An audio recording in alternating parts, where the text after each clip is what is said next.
Les premiers épisodes de Celluloïdeum se révélant plutôt longs à produire, Pug et Pete cherchent une série un peu plus légère.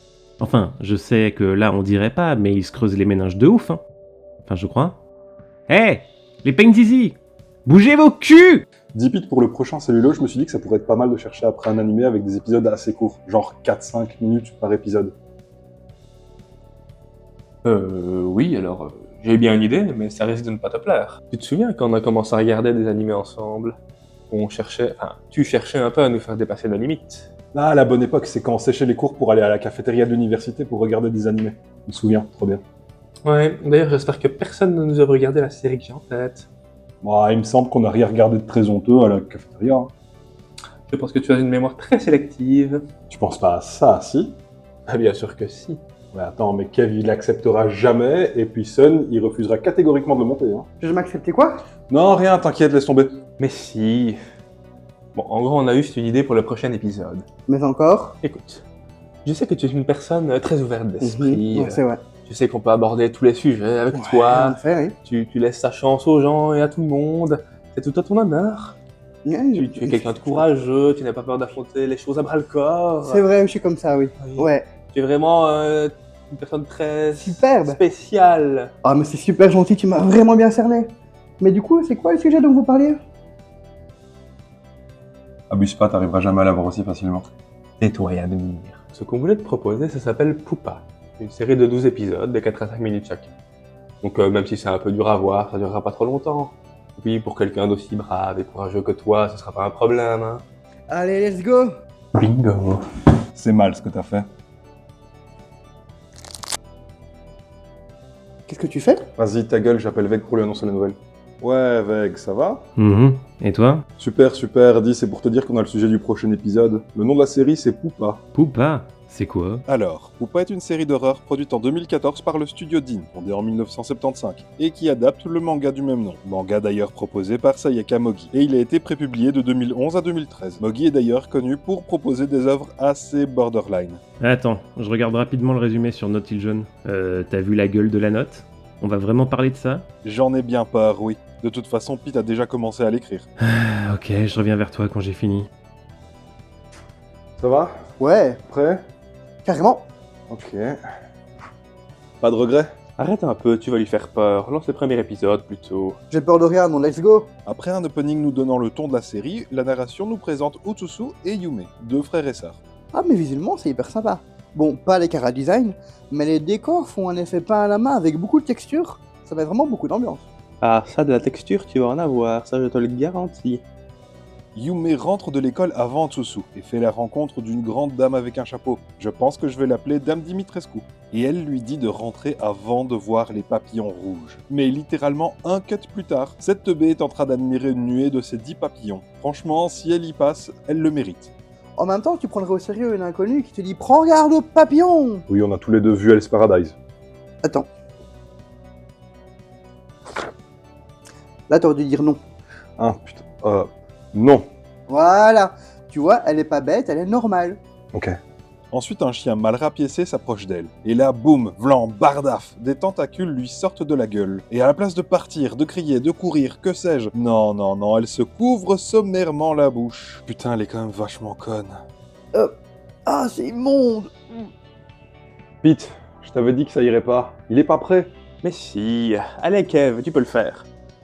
Pug, prends le relais sur la narration le temps qu'il se calme. Heureusement, Utsusu retrouve Yume par terre dans un parc. Et visiblement, entre l'accident et son arrivée, personne n'a pris le temps d'appeler les secours. Et la retrouvée déclenche en Utsusu un flashback de son père qui met une énorme avoine à Yume. Et là, d'un coup, vlan, un aileron sort de l'abdomen de Yume. Elle se sépare en deux parts égales et on passe en mode sans pompe à vélo. Elle se retrouve transformée en... Franchement, je sais pas ce que c'est. Moi non plus. Non mais me regardez pas comme ça, hein, je saurais pas vous en dire plus. Et au passage, elle a tué des passants. En même temps, ces derniers n'ont pas cru bon d'appeler des secours alors qu'elle était visiblement inconsciente. Utsusu en profite pour nous raconter l'histoire de sa famille, mais en mignon, parce qu'il remplace tout le monde par des ours en peluche. Alors, son père battait sa mère, puis il en a eu marre et il a commencé à battre Yume et lui. Après ça, leurs parents ont divorcé, le père est visiblement parti chercher du lait, tandis que la mère ne s'occupe plus du tout d'eux. C'est affreux comme histoire. Franchement, là, t'as encore rien vu. Si, j'ai bien vu, je l'ai même trop vu. Dame Dimitrescu arrive et dit à Otsusu que Yume a fait un bordel monstre, et aussi qu'elle s'appelle en réalité Maria et que c'est une chercheuse. Chercheuse en quoi? Visiblement rien de très joyeux. Pendant que les deux tables discutent, les gens de l'organisation de Maria sont en train de nettoyer le massacre de Yume. Donc c'est plus ou moins foutu et elle lui dit qu'il peut oublier sa sœur. Lui, vu qu'il est complètement con, évidemment, il refuse cette éventualité. Alors Maria lui met au défi d'aller la chercher et de voir s'il arrive à la contrôler. Il va tellement se faire bouffer. Il la retrouve en train de se faire un petit frichti avec les gens qu'il a tués. Visiblement, elle est assez consciente pour se dire qu'ils sont délicieux. Elle lui dit d'ailleurs de ne pas approcher. Mais vu qu'il a l'air d'avoir un QI équivalent à sa pointure de chaussure, il y va quand même. Et ce sous le regard amusé et malicieux de Maria Dimitrescu.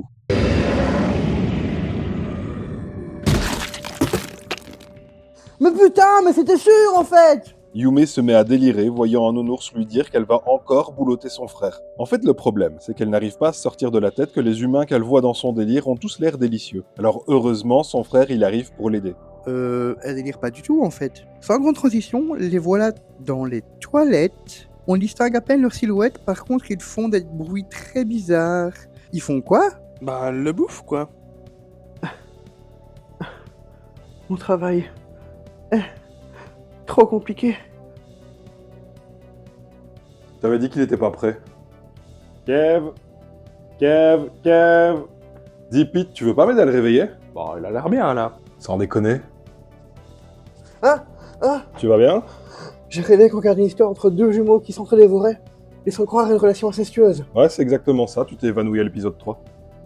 Et je suppose que vous avez continué l'épisode sans moi? Non, par respect, on l'a mis en pause. Oh non! Utsusu dit alors à Yume qu'il est lui-même devenu une sorte de monstre. Le jade de Maria Dimitrescu est une sorte de canard sur pattes, et ça permet à la chercheuse de les espionner durant leur repas. La narration nous présente alors les événements qui ont suivi la transformation de Yume. Elle a repris forme humaine après avoir bien mangé, et Maria s'est occupée d'elle. Maria à peine arrivée dans son labo, elle retrouve Utsusu encore en vie et surtout entier. Il est capable de se régénérer à toute vitesse. Ce qui donc indique à Maria que lui aussi a été infecté par le Pupa. Un virus qui donne une faim insatiable, mais en échange, elle donne une régénération à toute épreuve. Lui semble parfaitement se contrôler, mais c'est pas le cas de Yume. Rendre la liberté à Yume n'est donc pas envisageable. Enfin, à moins qu'il n'accepte de servir de repas quotidien à Yume, dans le but de contrôler sa faim. Vu qu'il se régénère en boucle, je crois qu'à ce stade, on a déjà tous compris la métaphore. Ouais, le sang. Oh non, parle pas de sang. Chut, tais-toi. Dis, t'as pu voir Pupa? Oui. Et alors? Non. Et est-ce que tu pourrais développer? T'as vu la série comme moi? C'est immonde ton truc. Genre t'as vu l'épisode 5? Ouais, justement, on allait le regarder. Pour faire simple, leur mère estimait que Yume était un monstre, car petite, elle avait un regard de pervers et déjà toutes ses dents. Pour corriger ça, sa seule solution a été de prendre un cutter et de la découper menu, bien sûr. Alors certes, la narration lui donnait raison, car Yume se régénère en 2 spies. Puis la daronne psychote, en voyant sa fille, nous proposait une revisite de la recette des ortolans de Maïté. L'épisode se finit sur elle qui demande à son mari de continuer à la battre. Des valeurs zen. Puis l'épisode 6, c'est bien simple. Yume boulotte son frère pendant 4 minutes, le tout en mimant des scènes de... Enfin, en mimant des trucs vraiment explicites. Ouais, Vec, je te coupe 2 minutes. Kev a mal réagi à ton exposé. C'est bon, il respire encore. Est-ce que ça te dérangerait d'aussi résumer l'épisode 7, juste le temps qu'on règle notre problème technique? Non mais les gars, vous êtes certains que c'est une bonne idée cet épisode pour la chaîne? Ça a l'air de physiquement atteindre Kev. Ne t'inquiète pas, ça va bien se passer. Oui, c'est un épisode qui est symbolique pour Pug et moi. Si vous insistez. Épisode 7, un scientifique sorti du cul dit que Maria a un compas moral discutable. Il fallait au moins être scientifique pour remarquer ça. Maria demande à ce qu'ils utilisent le sperme congelé d'Utsutsu et les ovules de Yume pour qu'elles portent leur enfant mutant incestueux. Elle veut faire quoi? Porter l'enfant d'un frère et d'une sœur mineure. Enfant conçu par du sperme et des ovules prélevés sans leur consentement. Ah! Utsutsu dit à quel point sa sœur est triste de le dévorer chaque jour, puis plan de Maria qui prend un bain en enfer pendant que le scientifique du cul l'espionne. Il y a vraiment rien qui va dans cette série. L'auteur est en prison actuellement, j'espère. Le scientifique est aussi là pour annoncer que la Parasite Research Organization est à la recherche des enfants mutants. Et wow, elle est déjà enceinte jusqu'au cou. Elle va sortir un ours, là, c'est pas possible.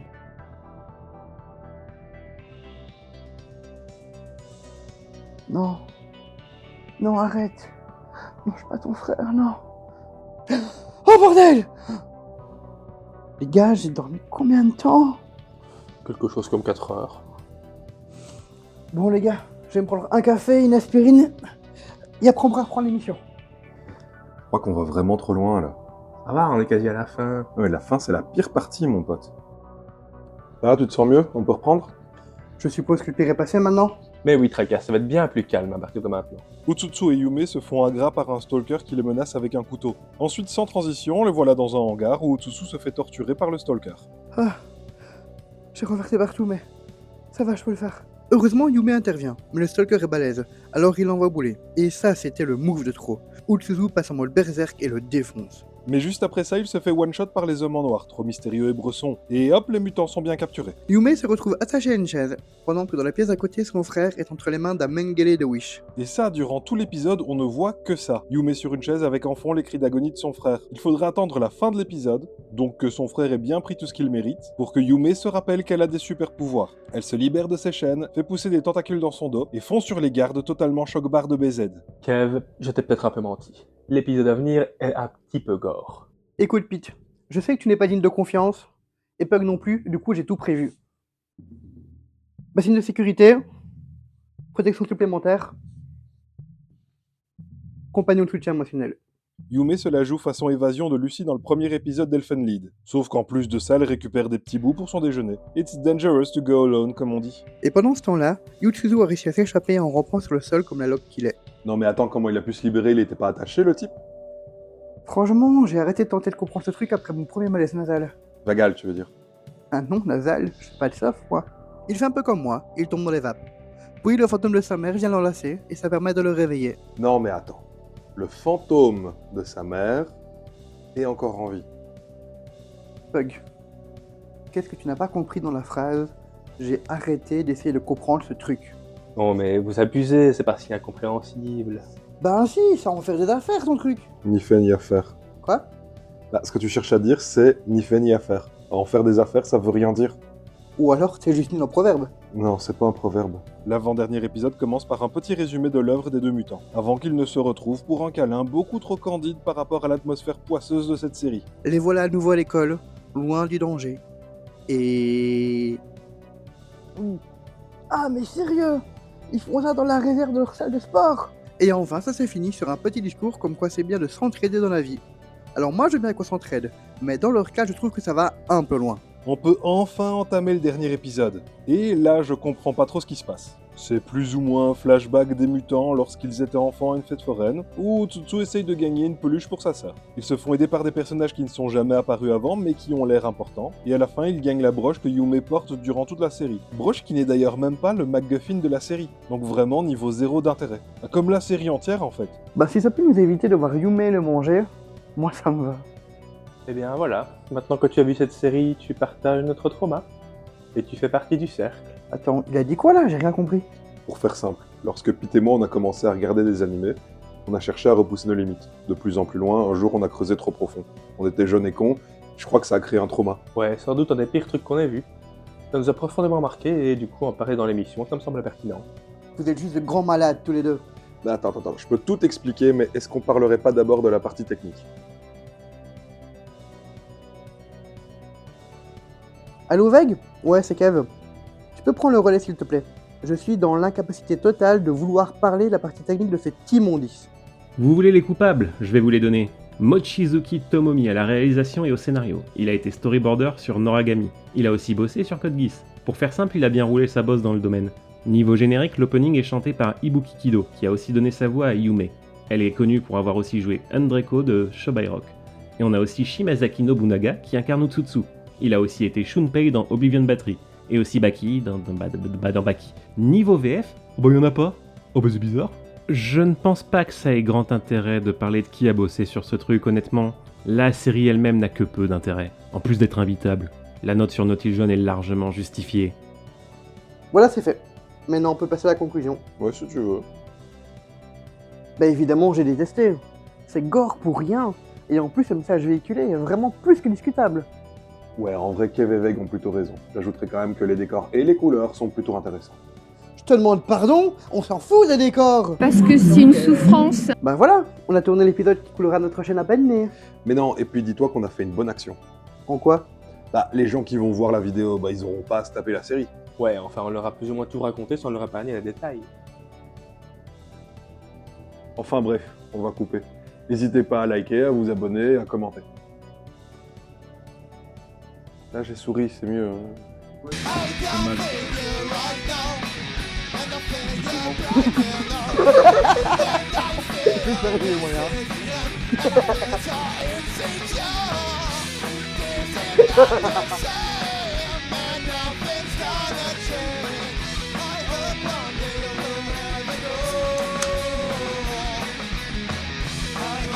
Ben, ça fait plaisir.